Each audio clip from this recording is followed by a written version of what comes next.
దేవుని నామానికి మహిమ కలుగుగాక. దేవుని యొక్క వాక్యాన్ని చూద్దాం. ఆదికాండం 3వ అధ్యాయం 14వ వచనం నుంచి చదువుతున్నాను. అందుకు దేవుడైన యెహోవా సర్పముతో, నీవు దీన్ని చేసినందున పశువులన్నిటిలోను భూజంతువులన్నిటిలోను నీవు శపింపబడిన దానివై నీ కడుపుతో ప్రాకుచు నీవు బ్రతుకు దినములని మన్ను తిందువు, మరియు నీకును స్త్రీకిని నీ సంతానమునకును ఆమె సంతానమునకు వైరం కలిగజేసేదను. అది నిన్ను తల మీద కొట్టును, నీవు దాన్ని మడిమ పట్టుకుందు అని చెప్పెను. ఆయన స్త్రీతో, నీ ప్రయాసమును నీ గర్భవేదనను నేను మిక్కిలి హెచ్చించెదను. వేదనతో పిల్లులను కందువు, నీ భర్త ఎడల నీకు వాంఛ కలుగును. అతడు నిన్ను ఏలునని చెప్పాను. ఆయన ఆదాముతో, నీవు నీ భార్య మాట విని తినవద్దని నేను ఆజ్ఞాపించిన వృక్షఫలములు తింటివి గనుక నీ నిమిత్తము నేల శపింపబడినది. ప్రయాసముతోనే నీవు బ్రతుకు దినములన్నీ దాని పంట తిందువు.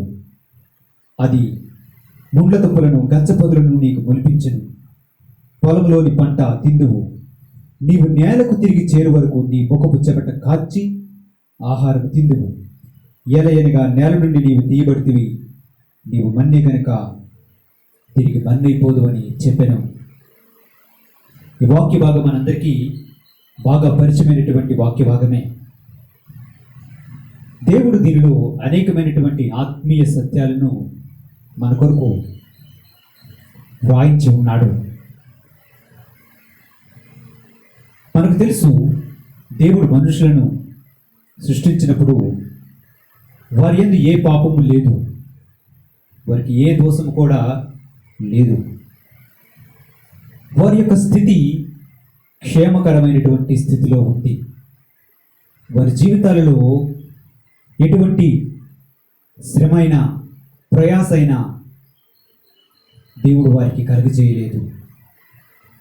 దేవుని యొక్క ఉద్దేశం ఒకటే, నేను సృష్టించినటువంటి నా ప్రియ కుమారుడు కుమార్తె నాతో ఉంటారు, నేను వారితో ఉంటాను, వారితో నేను ముచ్చటిస్తాను, వారు నాకు బిడ్డలై ఉంటారు, మా సహవాసం చాలా సంతోషంగా ఉంటుంది అని దేవుడు తలచాడు. కానీ అపవాది అయినటువంటి సాతాను దేవునికి మానవునికి ఉన్నటువంటి సంబంధాన్ని చెడగొట్టాలని ప్రయత్నం చేశాడు. దానిలో సఫలత సాధించాడు. అంతవరకు మానవులకు ఉన్నటువంటి ఆ మంచి స్థితి, సంతోషకరమైన స్థితి అంతా తారుమారైపోయింది. ఎప్పుడైతే దేవుడు చెప్పినటువంటి పండ్లను తినవద్దని వారు తిన్నారో అప్పటి నుంచి పరిస్థితి తారుమారైపోయింది. చూడండి, దేవుడు చెప్పిన మాటకి వారు వ్యతిరేకంగా ప్రవర్తించడం వలన, అవిధేయత చూపించడం వలన వారి జీవితాల్లోనికి పాపము, అపరాధములు, దోషములు ప్రవేశించాయి. అపరాధములు, దోషములు, పాపములు వారి జీవితంలోనికి ప్రవేశింపకమునపు ఉన్న జీవితానికి, అవి వారి జీవితంలోనికి వచ్చిన తరువాత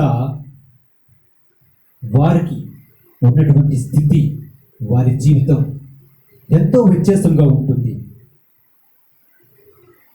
దేవుడు దీన్ని మనకి ఒక మంచి పాఠముగా మన ముందు ఉంచి ఉన్నాడు. దేవుని యొక్క మాటలో చూస్తే, ఇప్పుడు చదువుకున్న వాక్య భాగంలో దేవుడు చెప్తున్నాడు, దేవుడు కొన్ని విషయాలను వారికి తెలియజేస్తూ ఉన్నాడు. సర్పంతో మాట్లాడాడు, అంటే అపవాది ఆవరించినటువంటి ఆ సర్పంతో మాట్లాడాడు. నీవు బ్రతుకు దినములంతా నీవు శపించబడిన దానివి. రెండవది, నీ కడుపుతో ప్రాకుచు మన్ను తింటూ బ్రతుకుతావు. తర్వాత స్త్రీ దగ్గరికి వచ్చాడు, నీ గర్భవేదనను మిక్కిలి హెచ్చించేదను, నీ భర్త ఎడల నీకు వాంఛ కలుగుతుంది. అతడు నిన్ను ఏలుతాడు. ఇద్దరు నేను సమానంగా సృష్టించాను, కానీ అతడు నిన్ను ఏలే స్థితిలోనికి నువ్వు వెళ్ళిపోతావు. ఆదాము దగ్గరికి వచ్చాడు. ఆదాముతో మాట్లాడుతూ ఉన్నాడు. ఆదామా, నేను చెప్పినది ఏంటి, నువ్వు చేసినది ఏంటి? నేను చెప్పినదంతా విని దాని ప్రకారం జీవిస్తావని ఎంతో ఆశించాను, కానీ నీవు అలా చేయలేదు. నేనేవైతే తినవద్దని చెప్పానో వాటిని నీ భార్య మాట విని తిన్నందువలన ఇదిగో ప్రయాసతో నీ జీవితాంతం గడపాల్సి వస్తుంది. నీ చెమట కార్చి నీవు భూమి యొక్క పంట తింటావని చెప్పాడు. ఇదే సందర్భంలో దేవుడు ఇంకో మాట కూడా చెప్పాడు. నీ నిమిత్తం నేల శపింపబడి ఉన్నదని చెప్పాడు. ఆదాము అవ్వ చేసినటువంటి పాపమునకు నేల మధ్యలో ఏం చేసింది? దేవుడు వారికి ఇచ్చినటువంటి, వారు అనుభవింపబోతున్నటువంటి నేలను కూడా వారు చేసినటువంటి అవిధేయత వలన శపించాల్సి వచ్చింది. ఈ వాక్య భాగంలో మనం గమనిస్తే దేవుడు మనకు చాలా సులభంగానే ఎన్నో అందించాలని ఆయన ఆలోచన చేశాడు. మనం ఏ ప్రయాస పడకుండానే మనం సులభంగానే వాటిని అందుకునేలాగా చేశాడు. ఆయన ఉద్దేశం ఒకటే, నా బిడ్డలకు ఎటువంటి ప్రయాస కానీ ఉండకూడదు. వారి జీవితంలో నెమ్మది కలిగి జీవించాలి, నాతో ఉండాలి. ఇదే ఆయన యొక్క ఉద్దేశం. కానీ ఎప్పుడైతే అపరాధములు, దోషములు, అవిధేయత, పాపం వచ్చిందో ఇక్కడ నుండి పరిస్థితి మారిపోవడం మనం గమనిస్తూ ఉంటాం. అప్పటి వరకు దేవుడు ఆదామును తీసుకుని వచ్చి ఏదైనా తోటలో పెట్టాడు. ఏదైనా తోటలో పెట్టి నువ్వు ఏమీ చేయవలసిన అవసరం లేదు, కేవలం సేద్యపరిస్తే చాలు అని చెప్పాడు. సేద్యపరచవలసినటువంటి మనిషిని ఈరోజు దేవుడు ఈ అతిక్రమం చేయడం వలన ఆ ఏదైనా తోటలో నుంచే బయటికి పంపించవేసినటువంటి పరిస్థితి ఏర్పడింది.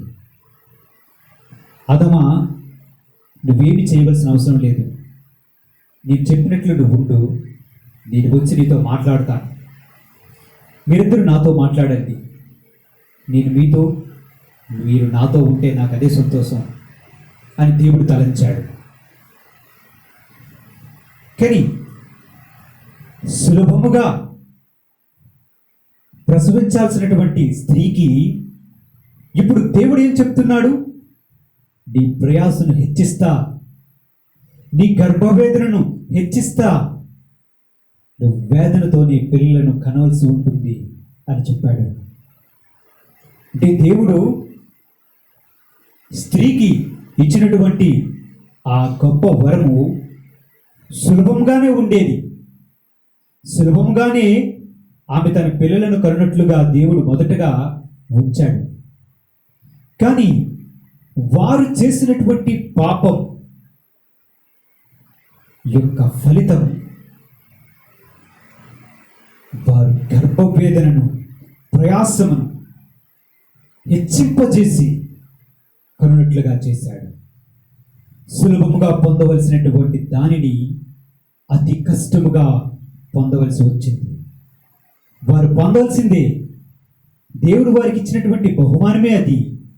కానీ అత్యంత సులభముగా, ఏ ప్రయాస లేక, ఏ వేదన లేక నెమ్మదిగా ఉండవలసినటువంటి జీవితం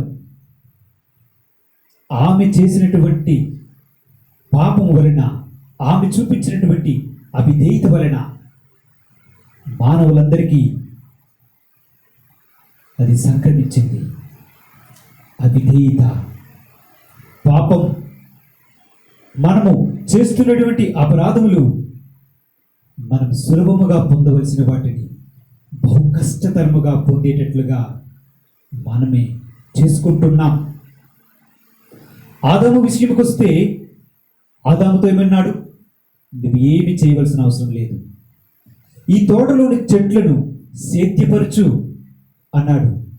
దేవుని యొక్క మాటను చూస్తే ఆదికాండం 2వ అధ్యాయం 15వ వచనములో ఇలా వ్రాయబడి ఉంది, మరియు దేవుడైన యెహోవా నరుడు తీసుకొని ఏదైనా తోటను సేద్యపరచుటకును దాన్ని కాచుటకును దానిలో ఉంచెను అని వ్రాయబడి ఉంది. దేవుని యొక్క ఉద్దేశం ఏమిటి? నువ్వే పని చేయవలసి లేదు ఆదాము, నేను నిన్ను దానిలో పెడుతున్నాను. ఆ తోటలో అనేక చెట్లు నాటించాను, అనేక ఫలములు వస్తాయి. నువ్వేమి చేయాల్సిన అవసరం లేదు. ఆ పారుచున్నటువంటి నదిలో నుంచి నీటిని ఆ చెట్లకు, మొక్కలకు, నీకు ఆహారం కాబోతున్నటువంటి ఆ చెట్లకు నీరు అందించినట్లుగా సేద్యపరచుకో. ఈ తోట చుట్టూ నువ్వు కావలి ఉండు అంతే అన్నాడు. కానీ తన భార్య మాట విని దేవుని మాటకి అవిధేయుడై పాపం చేసినప్పుడు ఏమైంది? ఇప్పుడు దేవుడు ఏం మాట్లాడుతున్నాడో చూడండి. ఏం మాట్లాడుతూ ఉన్నాడు? ప్రయాసముతోనే నీ బ్రతుకు దినములంతా గడపాల్సి వస్తుంది. నీ నిమిత్తం నేల శపించబడి ఉంది, అది ముండ్ల తొప్పలు, గచ్చపొదలు నీకోసం ఒలిపిస్తుంది. వెళ్ళు, వాటన్నిటినీ తీసుకుంటూ శుభ్రం చేసుకుంటూ నీ జీవిత కాలమంతా నువ్వు ప్రయాసతోనే, నీ కష్టముతోనే, నీ చెమటతోనే వాటిని తినవలసి ఉంటుంది సుమా అని దేవుడు చెప్పాడు. సులభముగా వారి జీవితం కేవలం ఆహారం కోసము ఆ పండో ఈ పండో తీసుకోవలసినటువంటి స్థితి నుంచి ఈరోజు దేవుడు వారి పరిస్థితిని ఎలా మార్చాడు అంటే, వెళ్ళు కష్టపడి చేసుకో, అన్నిటినీ సేద్యపరుచుకో, ఇక గచ్చపదులు అన్నీ మొలుస్తాయి, వాటిని తీసుకొని శుభ్రం చేసుకుంటూ ఇప్పుడు తిను, వెళ్ళు.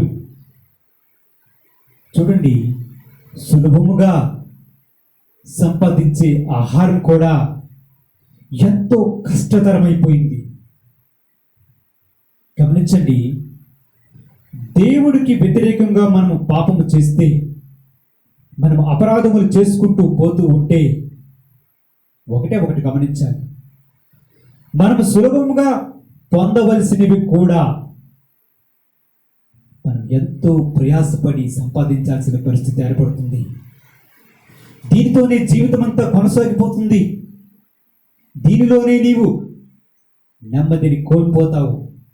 నీ మనసంతా అదే ఆలోచనతోని నిండిపోతూ ఉంటుంది. అందుకే పాపము చేయుటకు వెనకాడాలి. దేవునికి అవిధేయత చూపించినప్పుడు నీ మనస్సులో భయపడాలి. దేవుడు చెప్పినది చేయడానికి మనం అన్ని వేళలా సిద్ధపడాలి. మనం తెలియకుండానే అనేకమైనటువంటి పాపములను, అపరాధములను, దోషములను మూటకొట్టుకొని సులభమైన జీవితాన్ని బహు కష్టతరముగా చేసుకుంటున్నాం. ఇక్కడే కాదు, దేవుని యొక్క మాటలో చూస్తే సంఖ్యాకాండం 14వ అధ్యాయం 33వ వచనంలో చూద్దాం. మీ శవములు అరణ్యములో క్షయమగు వరకు మీ పిల్లలు ఈ అరణ్యములో 40 ఏళ్ళు తిరుగులాడుచు మీ వ్యభిచార శిక్షను భరించెదరు. మీరు ఆ దేశమును సంచరించి చూచిన 40 దినముల లెక్క ప్రకారము దినమునకు 1 సంవత్సరము చొప్పున 40 సంవత్సరములు మీ దోష శిక్షను భరించి నేను మిమ్మను రోసివేసినట్లు తెలుసుకుందురు అని వ్రాయబడి ఉంది. ఇశ్రాయేలీయులు ఐగుప్తు దేశం నుంచి బయటకు వస్తున్నప్పుడు దేవుడు వారికి విజయాన్ని కలిగిస్తూ వస్తున్నాడు. చివరికి వారు ప్రవేశించబోతున్నటువంటి పాలు తేనెల దేశంలోనికి వచ్చాడు. అక్కడ దేవుడు వారికి వాగ్దానం చేసినటువంటి దేశమును స్వతంత్రించుకునే సమయం ఆసన్నమైంది. దానికి ముందు దేవుడు కొంతమందిని వారిలో పెద్దలను పంపించి ఆ దేశమును వేగు చూపించడానికి పంపించాడు. వెళ్ళమని చెప్పి వచ్చినటువంటి ప్రజల్లో చాలామంది ఆ దేశం యొక్క సమాచారం తెచ్చి వారి ముందు పెట్టినప్పుడు చాలామంది ప్రజలు గుండెలు కరిగిపోయాయి. ఇశ్రాయేలీయులు సనగడం ప్రారంభించారు. మేము ఐగుప్తులో నుంచి ఎందుకు వచ్చాం, తిరిగి మేము ఐగుప్తు వెళ్ళిపోదాం అని చెప్పి ఆ రోజు ఎంతగానో ఎలుగెత్తి కేకలు వేశారు, ఏడ్చారు. ఈ సందర్భంలో దేవుడు కోపగించుకున్నాడు, కానీ మోషే బ్రతిమలాడుకున్నాడు. దేవుడు చెప్పాడు, యెహోషువ కాలేబు వాళ్ళు మాత్రమే ఇదిగో నేను చూపించబోతున్నటువంటి దేశంలోనికి వెళ్తారు. మిగిలిన వారు నా మీద తిరుగుబాటు చేస్తున్నారు, అవిధేయత ప్రదర్శిస్తున్నారు. వారి పెద్దలు 40 రోజులు ఆ దేశంలో సంచరించి చూశారు కదా. ఈ 40 రోజులు ఒక్కొక్క రోజుకి ఒక్కొక్క సంవత్సరం ఈ అరణ్యంలోనే తిరుగులాడతారు. సనిగే వారంతా ఈ అరణ్యంలోనే రాలిపోతారు అని దేవుడు చెప్పాడు. 40 రోజుల ప్రయాణం సాగించి అందుకోబోతున్నటువంటి ఆ వాగ్దాన ఫలం, ఆ వాగ్దాన భూమిని 40 సంవత్సరాలు తర్వాత పొందుటకు కారణం ఏమైంది? అవిధేయత, దేవునికి వ్యతిరేకముగా సనగడం, దేవుని మీద తిరుగుబాటు చేయడం. అందువలనే సులభముగా పొందవలసినటువంటి ఆ వాగ్దాన భూమిని 40 సంవత్సరాల తర్వాత పొందడం జరిగింది. ఎందుకు ఇలా జరుగుతుంది? మన అవిధేయత, మన పాపం. దేవుడు మనకి ఇస్తానన్నటువంటి విషయాలు కూడా ఆలస్యం అవ్వడానికి కారణమవుతాయి, లేదా అది బహు కష్టతరముగా మనము సంపాదించుకోవాల్సినటువంటి పరిస్థితి ఏర్పడుతుంది. దేవుడు ఇస్తాడు, కానీ నువ్వు బహు ప్రయాసతో దాన్ని సంపాదించుకోవాల్సి ఉంటుంది. దీనికి కారణం ఒకటే, నీ అపరాధములు, నీ దోషములు, నీవు దేవుని మీద తిరుగుబాటు చేయడం వలనే నువ్వు దీన్ని చేస్తున్న కొలది సులభముగా పొందే విషయాలు కూడా బహు కష్టతరముగా సంపాదించుకోవాల్సి వస్తుంది. దేవుడు చెప్పాడు కదా, సులభముగానే దేవుడు తలచాడేమో, స్త్రీకి సులభముగానే పిల్లలని ఇవ్వాలని భావించాడేమో, కానీ ఆమె చూపించినటువంటి అవిధేయత, ఆమె చేసినటువంటి పాపం ఆమె వేదనను హెచ్చించింది. సులభముగా దేవుని వద్ద నుంచి పొందుకోవలసినటువంటి విషయాలు బహు కష్టతరం అవుతున్నాయంటే కారణం అవిధేయత, కారణం దేవుని మీద తిరుగుబాటు చేయడం, కారణం మన పాపమే. ఆదాము సులభముగా జీవించి ఆ తోటలో ఆనందించాల్సింది బదులు తన చెమట కార్చి ఆహారాన్ని సంపాదించుకుంటావు. నీ బ్రతుకు దినములంతా నీవు దీన్ని చేయాల్సి ఉంటుంది అని చెప్పాడు. చూడండి, ఒక్కరోజు పాపం, ఒకే ఒక పాపం. స్త్రీ విషయానికి వస్తే జీవిత కాలమంతా అనేక మందికి, తన సంతతికి, భూమి మీద ఉన్నటువంటి ప్రతి స్త్రీకి ఈనాడు ఆ పరిస్థితి రావడానికి కారణమైంది. ఆదాము చేసినటువంటి ఒక్క అవిధేయత పురుషుని మీద జీవిత కాలం అంతా కొనసాగడం జరుగుతూ ఉంది. ఇది నేటికి జరుగుతూ ఉంది. దేవుని యొక్క తీర్పులు అగమ్యం. దేవుడు ఆలోచించే విధానం మనం ఊహించలేము. దేవుడిచ్చినటువంటి తీర్పులను గమనించండి.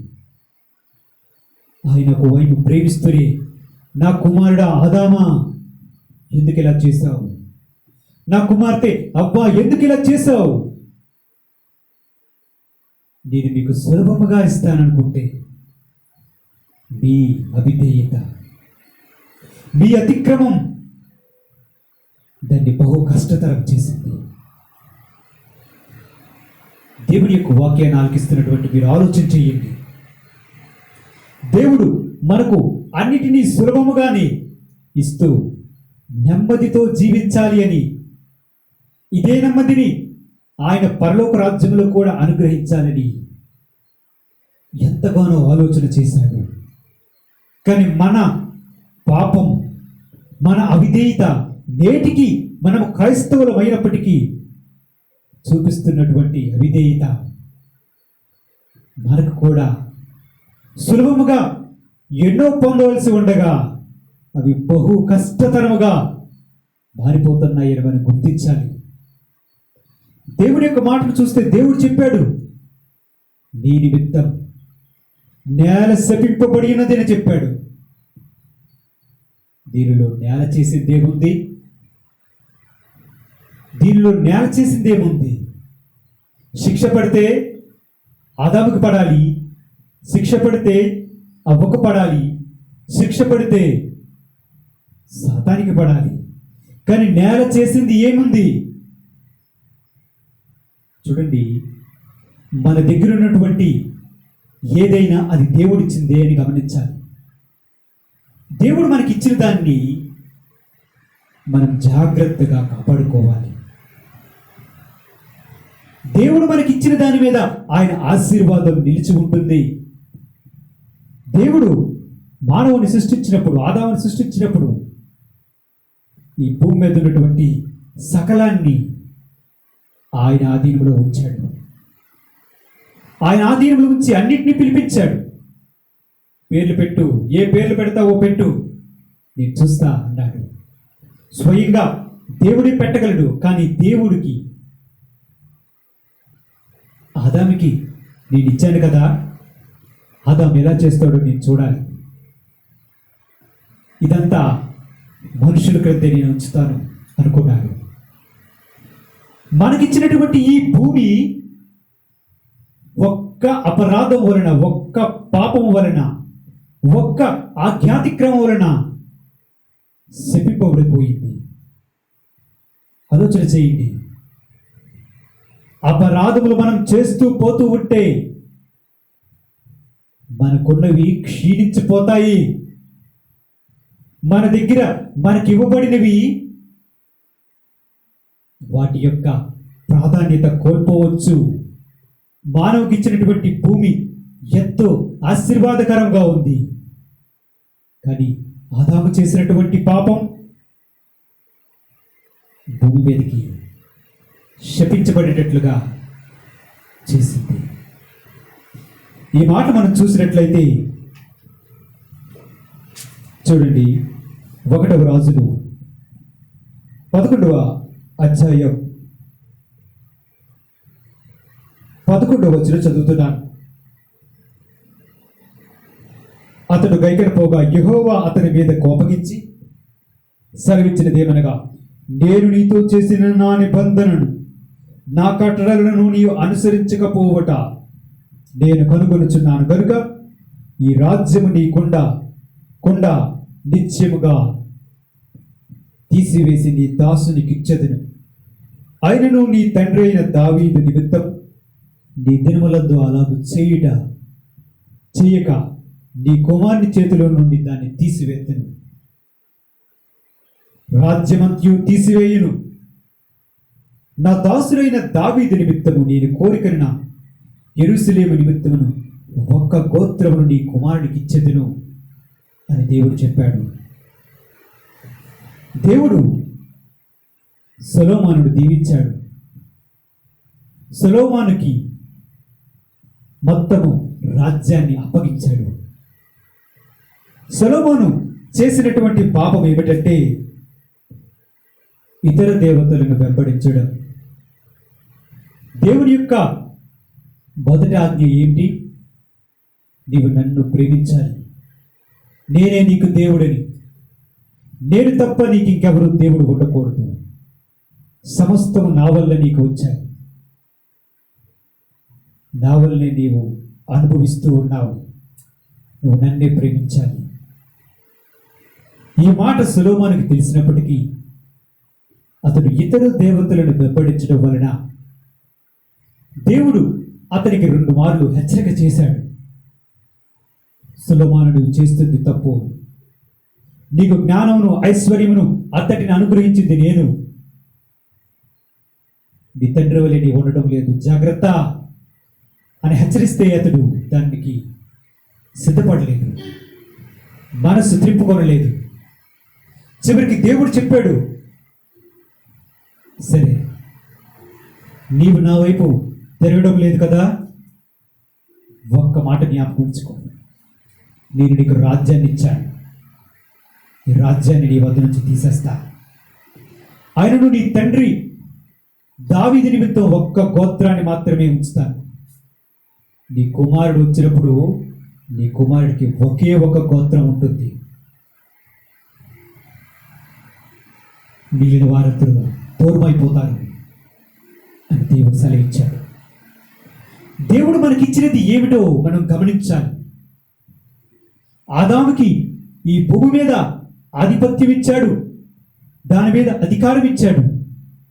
కానీ ఎప్పుడైతే అవిధేయత పాపము చేశాడో దాని నిమిత్తం అతని చేతిలో ఉన్న, అతని చేతి కింద ఉన్నటువంటి భూమి శపించబడింది. సొలొమోను చేతిలో ఉన్నటువంటి రాజ్యం ఇప్పుడు అతని చేతిలో లేకుండా పోతుంది. ఆయనను కరుణా సంపన్నుడైనటువంటి దేవుడు మొత్తము రాజ్యం తీసివేయకుండా ఒక గోత్రాన్ని మాత్రము అతని కుమారు చేతిలో విడిచిపెడతానని చెప్పాడు. పాపం, అవిధేయత, అతిక్రమం, దోషములు ఉంటే మనకున్న వాటి మీద ఆశీర్వాదం తొలగిపోయే అవకాశం ఉంది, అవి క్షీణించిపోయే అవకాశం ఉంది.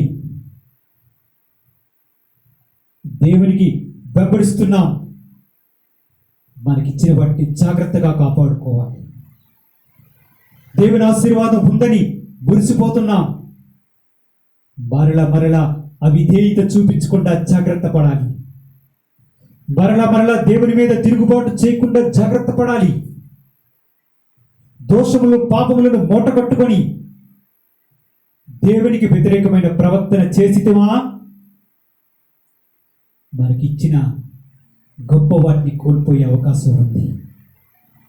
మనకి ఇవ్వబడినటువంటి ఆశీర్వాదం క్షీణించిపోయే అవకాశం ఉంది. కృపగల దేవుడు కనుక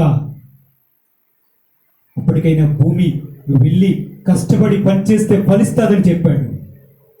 కృపగల దేవుడు కనుక మొత్తం రాజ్యాన్ని తీసివేయను కానీ ఒక గోత్రం మాత్రం నీ దగ్గర వస్తానని చెప్పాడు. అందుకే మనం జాగ్రత్త పడాలి. అందుకే మనము అపరాధముల విషయమై, పాపముల విషయమై జాగ్రత్త పడాలి. మరలా వాటి జోలికి పోకూడదు. క్రీస్తు రక్తమందు కరగబడినటువంటి నీవు మరి ఎన్నడూ వాటి వైపు చూడకూడదు. నీ దేవుడైనటువంటి ప్రభువును నీవు ఆయాసపరచకూడదు. ఆయన మనుషులను నొప్పించకుండా జాగ్రత్త పడాలి. ఆయన ఇచ్చిన వాటిని అనుభవిస్తూ నువ్వు ఆయనకి వ్యతిరేకంగా ప్రవర్తిస్తే, తిరిగి పాపానికి చోటిస్తే, తిరిగి అవిధేయతకు చోటిస్తే నీకున్న ఆశీర్వాదం క్షీణించవచ్చు. దేవుని మాటలో చూసాం,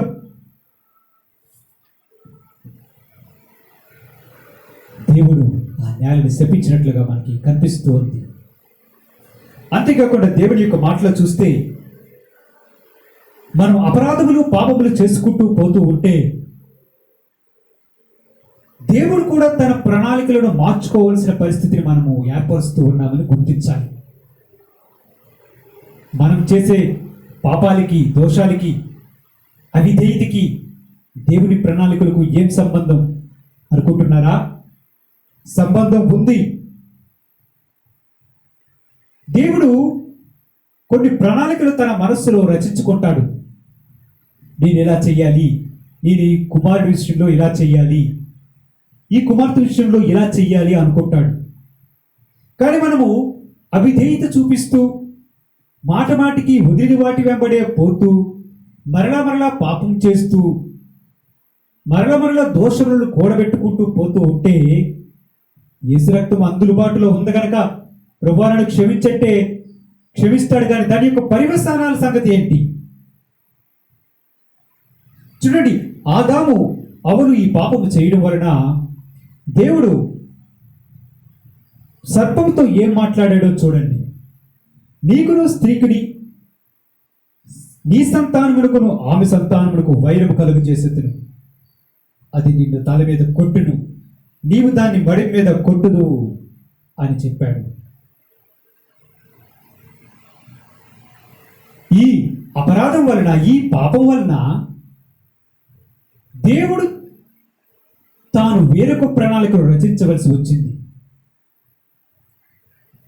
ఇది మానవ జాతి అంతటి మీద కూడా కొనసాగుతూ పోతుంది. వారి జీవితకాలం అంతా ఈ శ్రమను, ప్రయాసను అనుభవించాల్సి ఉంటుంది. దీనికి నేనేం చెయ్యాలి అని ఆలోచన చేసి స్త్రీ సంతానము కలిగించాలని భావించాడు. స్త్రీ సంతానం అంటే కన్య మరియ గర్భమున యేసును రప్పించాలని, పరిశుద్ధాత్మ వలన స్త్రీ ద్వారా యేసుక్రీస్తును రప్పించాలని ఆలోచన చేశాడు. మన పాపము, మన అపరాధము ఎన్ని దేవుని ప్రణాళికలను మార్చవలసి వస్తుందో గమనించండి. దేవుడు ఒక ప్రణాళికను నీ జీవితంలో కలిగి ఉండొచ్చు. ఆయన ఒక తలపులను కలిగి ఉండొచ్చు. అది నీకు బయలుపరిచే ఉండవచ్చు. దానికి అనుగుణమైనటువంటి భక్తి లేకుండా అపరాధములు చేసుకుంటూ, దోషములు చేసుకుంటూ, దేవుని మీద తిరుగుబాటు చేసుకుంటూ పోతే దేవుడు కూడా తన ప్రణాళికలను మార్చుకోవలసి వస్తుంది. నీకు నీవే దీనికి కారణమవుతావు. మనం ఇందాక చదువుకున్న వాక్య భాగం చూస్తే దేవుడు ఏం చెప్పాడు? నేను సేద్యపరచడానికి పెడుతున్నాను, ఈ తోటను కాయడానికి పెడుతున్నాను అని ఆదాముతో చెప్పాడు. చివరికి చూస్తే ఆ తోట నుంచే బయటికి పంపించినట్లుగా చూస్తాం. దేవుడి ప్రణాళిక ఏంటి? నా కుమారుడు, నా కుమార్తె నా మాట వింటారు, నేను రోజు సాయంత్రం వచ్చి వారితో మాట్లాడతా అనుకున్నాడు. కానీ వీరు చేసినటువంటి పని వలన దేవుడు ఏం చేయాల్సి వచ్చింది? బయటికి పంపించాల్సి వచ్చింది. ఏ తోటలో ఆదామును ఉంచాడో ఆ తోటలో నుంచి బయటికి పంపించాల్సి వచ్చింది. ఇక్కడ దేవుని ప్రణాళిక మారలేదా? దేవుని ప్రణాళిక ఏంటి? వీరు ప్రశాంతంగా జీవించాలి, నెమ్మదితో జీవించాలి. కానీ జరిగిందేంటి? వారి ప్రయాస అధికమైపోయింది. దీనికి అంతటికీ కారణం అవిధేయత, దేవుని మీద తిరుగుబాటు చేయడం, పాపమునకు చోటివ్వడమే. దేవుని ప్రణాళిక మనం చూస్తాం. ఇందాక చదువుకున్నటువంటి సంఖ్యాకాండములో దేవుడు యొక్క ఆలోచన చూస్తే వారికి 40 రోజుల్లోనే పాలు తేనెలు ప్రవహించు దేశాన్ని ఇవ్వాలనుకున్నాడు. కేవలం 40 రోజుల్లో పాలు తేనెలు ప్రవహించే దేశాన్ని ఇవ్వాలనుకుంటే వారు చేసినటువంటి సనుగుడు, వారు ఏడ్చినటువంటి ఏడ్పు, దేవుని మీద వారు చేసినటువంటి తిరుగుబాటు 40 సంవత్సరాలు ఆ అరణ్యంలోనే ఉండడానికి కారణమైంది. దేవుడి ప్రణాళిక 40 రోజులైతే వారి అపరాధము, వారి తిరుగుబాటు 40 సంవత్సరాలకి కారణమైంది. దేవుడి ప్రణాళిక ఒకటైతే నీవు చేసిన అపరాధములు, నీవు చేస్తున్నటువంటి పాపములు, నీవు చేస్తున్నటువంటి దోషములు, వాటిని దేవుడు మార్చేటట్లుగా నీవే చేస్తున్నావని గుర్తించాలి. ఏమంటే యేసుక్రీస్తు రక్తం మనకు ఉందని అనుకుంటున్నాం.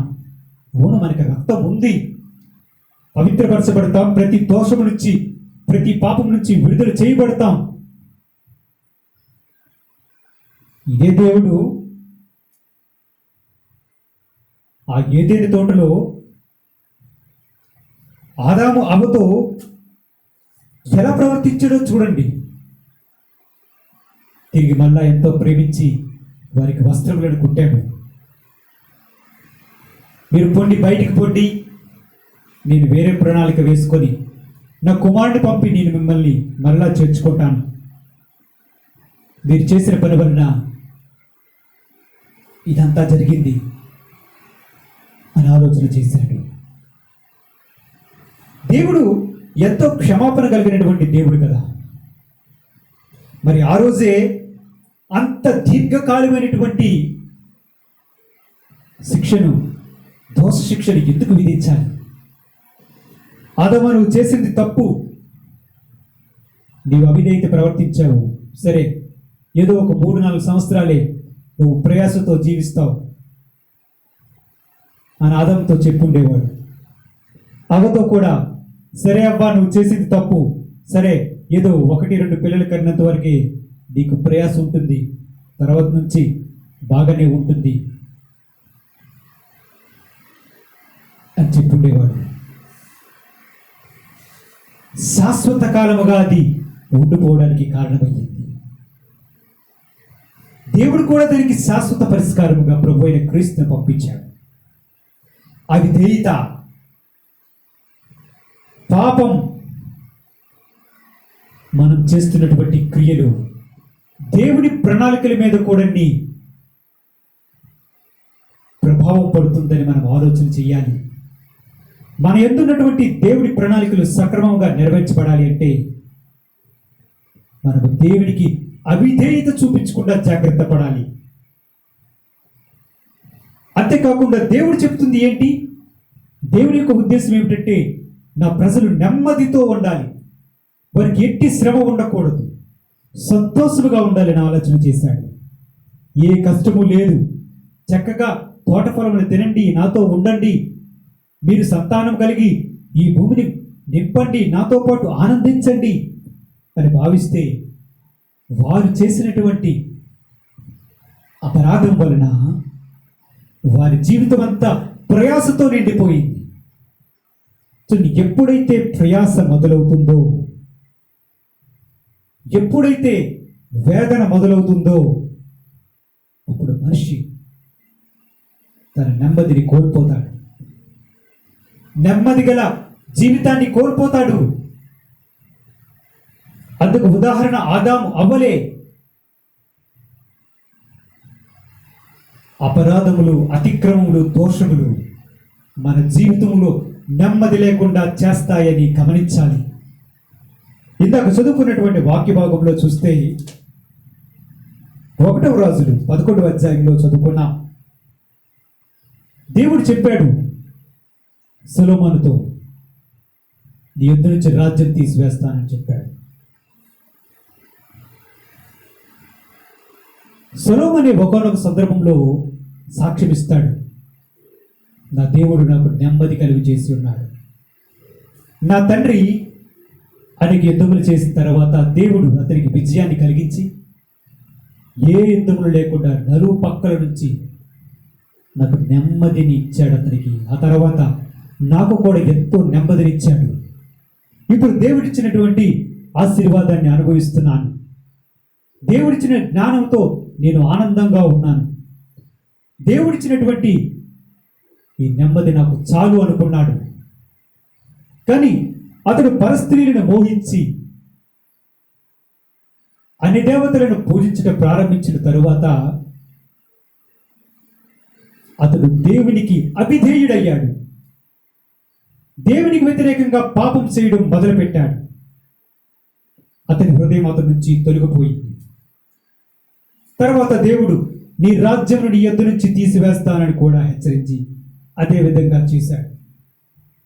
అంతేకాకుండా దేవుని యొక్క మాటలో చూస్తే 11వ అధ్యాయం 14వ వచనంలో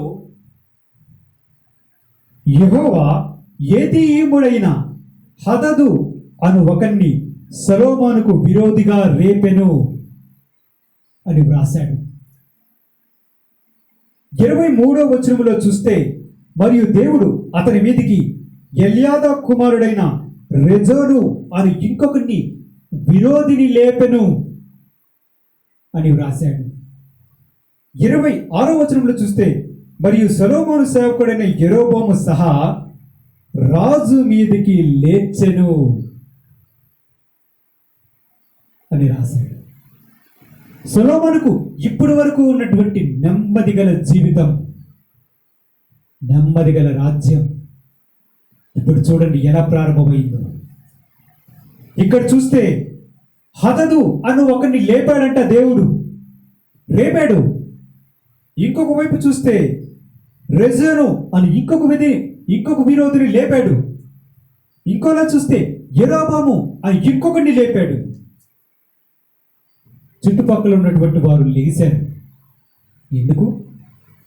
మన అవిధేయత, మనము దేవునికి దూరముగా పోవడం వలనే ఇలా జరుగుతూ ఉంటుంది. ఇప్పటి వరకు నెమ్మదిని అనుభవిస్తున్న వాడు చుట్టుపక్కల శత్రువు లేచేటప్పటికీ తన నెమ్మదిని కోల్పోయాడు. దేవుని కోల్పోతే అన్నిటినీ కోల్పోతాం. దేవుడు దూరం అయిపోతే అన్నిటినీ దూరంగా పోగొట్టుకోవాల్సి వస్తుంది. రాజ్యం పోయింది, శత్రువులు లేచారు, ఇవ్వబడిన ఆశీర్వాదం క్షీణించింది, చుట్టుపక్కల సమస్యలు లేచాయి. ఇప్పుడు చూడండి సొలొమోను సంగతి. నెమ్మది కోల్పోయాడు. ఏ నెమ్మదైతే తన దేవుడైనటువంటి యెహోవా తన తండ్రికి అనుగ్రహించాడు, ఏ నెమ్మదినైతే తాను ఉచితముగా ఆయన కృపచేత పొందాడు, ఇప్పుడు తాను చేసినటువంటి అవిధేయత, అపరాధము, పాపము వలన ఇప్పుడు నెమ్మదిని కోల్పోవడం ప్రారంభించాడు. దేవుడే వారిని లేపాడంట. మనం ఆలోచించాల్సింది ఒకటే, మనకు నెమ్మది లేకుండా పరిస్థితులు ఏర్పడుతూ ఉన్నాయంటే ఒకటి ఆలోచించాలి. మనం అవిధేయత చూపిస్తున్నామా? దేవునికి దూరం అయిపోతున్నామా? మన దోషములు ఏవైనా పట్టుకున్నాయా అంటే వీటన్నిటిని ప్రభు క్షమిస్తాడు, కానీ వాటి యొక్క ఫలితాలు ఇవా అని మనం గమనించాలి. దేవునికి వ్యతిరేకంగా ఉంటే, దేవునికి అది చూపిస్తే, పాపము చేస్తే మనం సులభముగా పొందవలసిన విషయాలు బహు కష్టముగా సంపాదించుకోవాల్సి వస్తుంది. మన ప్రయాస అధికమైపోతుంది. అంతేకాకుండా దేవుని ప్రణాళికలు కూడా మనమే మార్చడానికి కారణమవుతాం. అంతేకాకుండా అవిధేయత, పాపములు, దోషము యొక్క ఫలితాలు జీవితంలో నెమ్మది లేకుండా చేస్తాయి. ఎందుకు ఇలా జరుగుతుంది, ఎందుకు నాకు నెమ్మది లేకపోతుంది అని అనుకుంటాం. చుట్టుపక్కల వారు ఎందుకు ఇలా లేస్తున్నారు, పరిస్థితి అంతా బాగుండి ఒకేసారి ఎందుకు ఇలా ఈ మానసిక సంక్షోభం, ఎందుకు ఈ ఒత్తిడి, ఎందుకు ఈ ఆలోచనలు, ఎందుకు ఈ సమస్య అంటే ఒకవేళ దేవునికి వ్యతిరేకముగా ఉన్న అవిధేయత కారణమయ్యిందేమో గమనించాల్సిన పరిస్థితి ఈరోజు ఉంది. కాబట్టి అవిధేయత వచ్చినటువంటి మన జీవితాలు ఎలా ఉంటాయో మన ముందు ఉదాహరణలుగా ఉంచబడింది. అవిధేయతకు దూరంగా ఉందాం, దేవునితో ఉందాం, పాపమును అసహించుకుందాం, దేవునితో అట్టకట్టుబడి ఉందాం.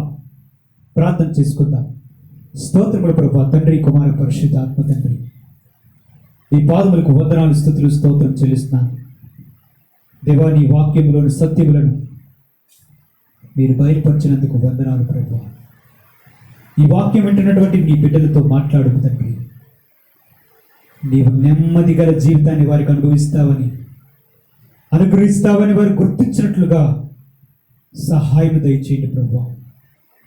నీ మీద చేసినటువంటి తిరుగుబాటు, నీకు చూపించినటువంటి అవిధేయత వారి జీవితంలో నెమ్మది లేకపోవడానికి కారణమని గుర్తించినట్లుగా సహాయం దయచేయండి ప్రభువా. దేవా, నీవు కలిగినటువంటి ప్రణాళికలను వారి అవిధేయత, తిరుగుబాటుతనం, పాపం చేయడం, నేను లెక్కించలేకపోవడం, నేను లెక్క చేయకపోవడం వలన నీవు వారి పట్ల కలిగి ఉన్న ప్రణాళికలను నీవు కూడా మార్చుకోవాల్సిన పరిస్థితి ఏర్పడుతుందని వారు గుర్తించినట్లుగా సహాయం దయచేయండి ప్రభువా.